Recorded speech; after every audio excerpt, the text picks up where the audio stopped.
résultat d'un processus entamé il y a 2 ans.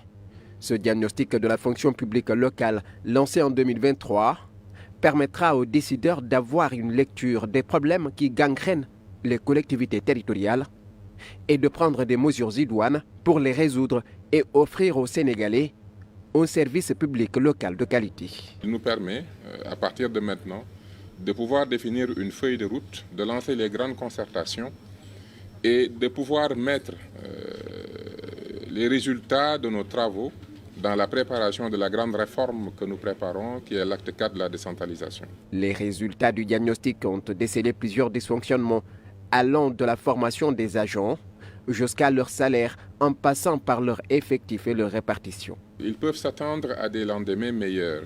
Nous leur avons donné les éléments de diagnostic, éléments qui ont été repris aujourd'hui avec beaucoup plus de précision d'ailleurs.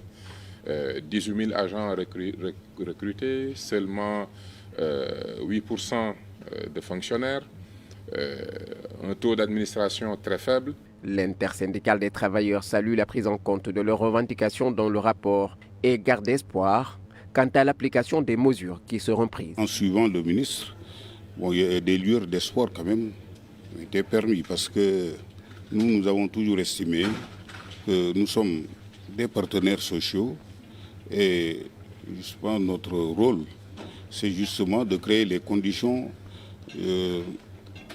d'un climat social apaisé au niveau justement des collectivités territoriales. Pour atteindre les objectifs visés, le rapport recommande l'amélioration du statut de la fonction publique locale et l'amélioration des conditions de gestion des ressources humaines et la mise en œuvre de la stratégie de formation des élus et des agents des collectivités territoriales.